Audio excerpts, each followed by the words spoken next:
Hello, I am Ma'am Sheena Marici Arce, and our subject is Contemporary Philippine Arts from the Regions.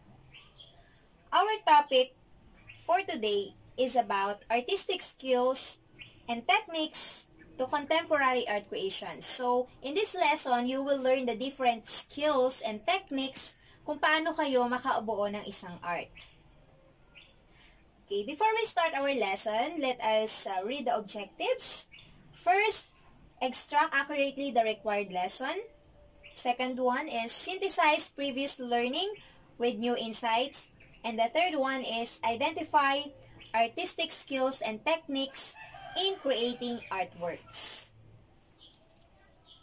Okay, before we proceed to our lesson, let's play a game. Okay, this game is called Wika Rambulan. Okay, the mechanics are, okay, please get a pen and paper, and then I will show you a picture, and after I show you a picture, huhulaan nyo kung ano ba yung nasa picture na yon. Okay, ready? Okay, the category is art techniques. Okay, are you ready for the first picture?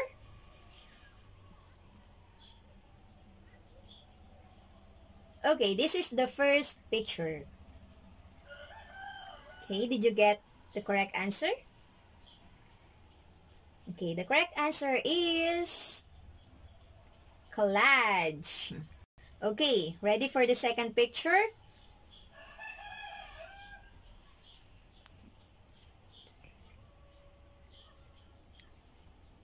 Okay, did you get it right? And the answer is land arts. Okay, this is the third picture.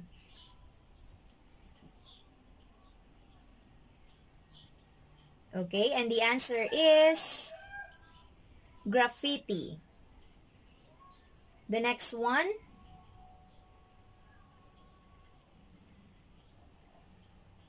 Okay, and the correct answer is digital arts. Next. Just take a look at the photo and the rumble words. Okay, and the answer is mixed media. Okay, another one.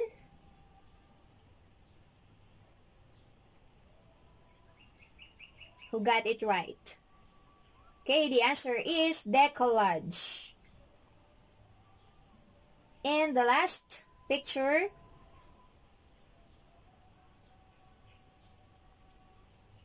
And the answer is print making. Game. Okay, let us now proceed to our lesson. Do you know what collage is? How many of you have tried this? What materials did you use? Okay, this lesson will introduce you to your artistic skills which are already enhanced. Artistic skills used in creating arts. Okay, the first one is collage. Okay, let us read the meaning of collage. When we say collage, these are the techniques of an art production used in the visual arts where the artwork is made from an assemblage of different forms, thus creating a new whole. So when we say collage, ito yung isang technique sa pagbuo ng isang art na kung saan mga different materials ang ginagamit natin, ina-assemble to create a new one.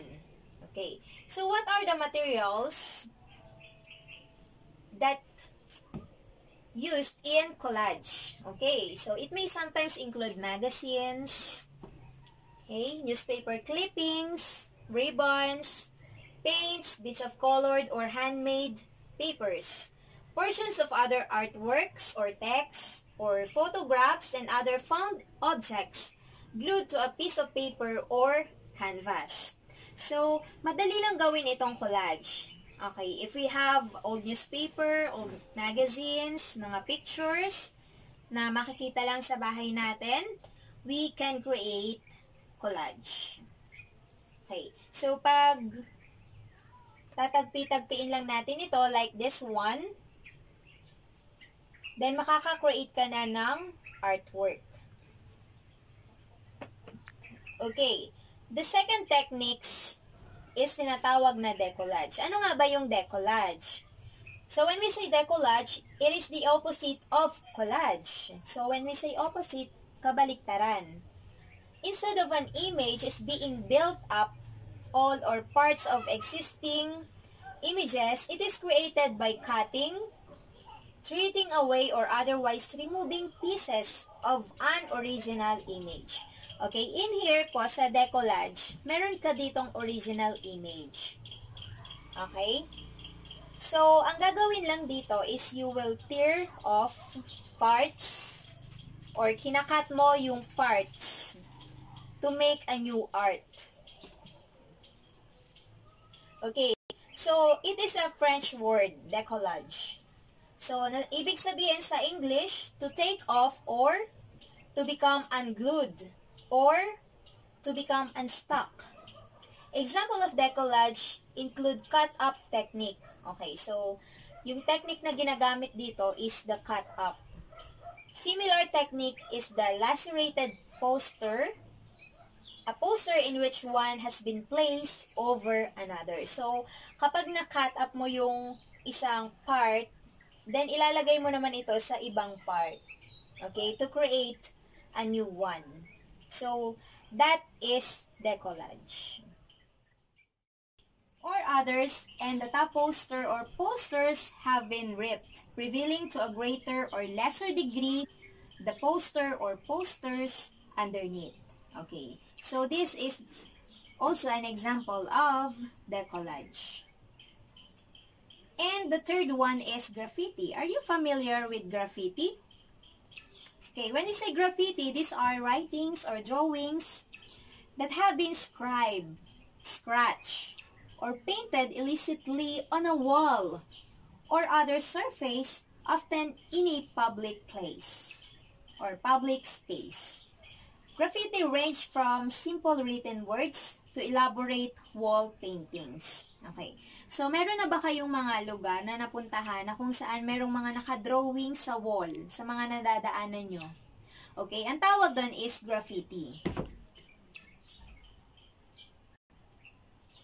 Okay, graffiti may express underlying social and political messages. And a whole genre of artistic expressions is based spray paint graffiti style. Okay. So, usually dito sa graffiti, it has messages or it always have a message. Okay?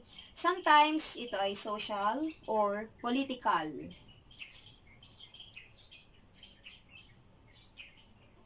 Okay, this one is an example of Singapore Art Bridge. Okay, just beside the Oxford Hotel where the writers stayed in their visit to Singapore. It is said to be painted by a Batanes-born artist. Okay, so this is the Singapore Bridge. Okay, so in modern times, okay, the two commonly used graffiti materials are spray paint and marker pens. Okay? It is a rapidly developing art form. Okay. And let us proceed to the fourth technique. And it is called a land art.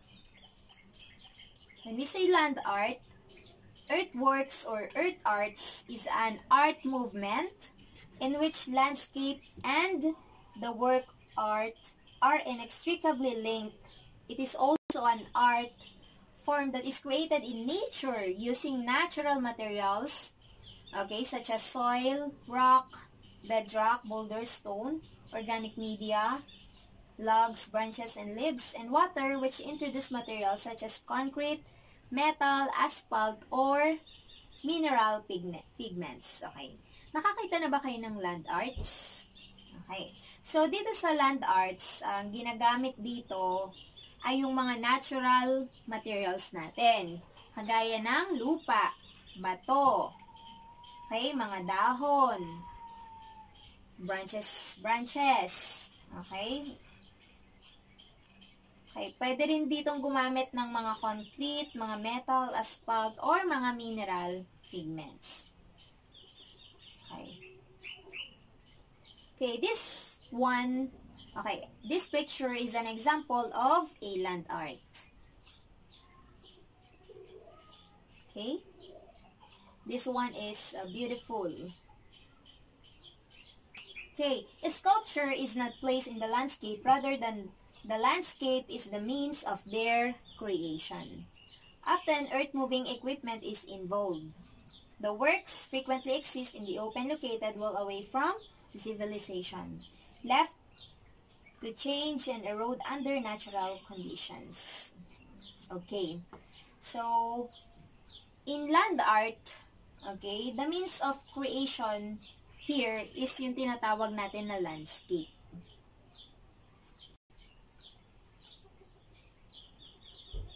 Okay, and the fifth one is tinatawag natin na digital art. Anong technique naman ito? When we say digital art, it is an artistic work or practice that uses digital technology as an essential part of the creative or presentation process.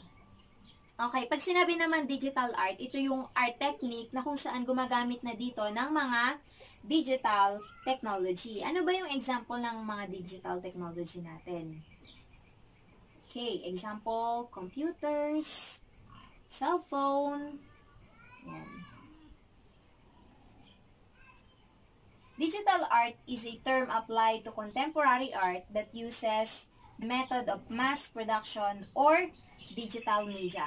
So, kung marami kang ipoproduce na art, so, itong digital art ang applicable na gamitin. This technique of digital art are used extensively by the mainstream media in advertisement and by filmmakers to produce visual effects. Both digital and traditional artists may use many resources of electronic information and programs to create their work. Okay. So, ginagamit ito ng mga media in advertisement, tsaka yung mga nagpo-produce ng mga films. So, they use the digital arts for them to produce a visual effect. Okay, in mixed media naman, okay, ang isang artist, for example, he works on a canvas, gumagamit siya ng iba't ibang materials or techniques. For example, gumagamit siya ng paint, ink, or collage. So, that is mixed media. And the last one is printmaking. So, this technique is the process of making artworks by painting normally in the paper. So, dito, sa printmaking, prints are created sa pamamagitan po ng ink, okay? Itinatransform niya into a sheet of paper. So, that is printmaking.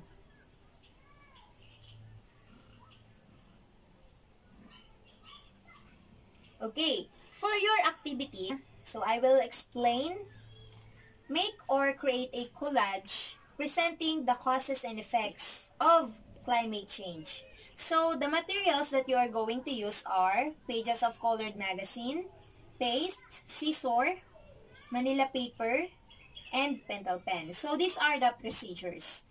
The first one is you will gather pages of used colored magazine cut into pieces. Second, assemble the cut pieces of colored magazine. Third, create figures that would represent the causes and effects of a climate change. The fourth one, paste them to Manila paper. Okay, the fifth one, label the causes and effects using black pentel pen. Put a title to your collage.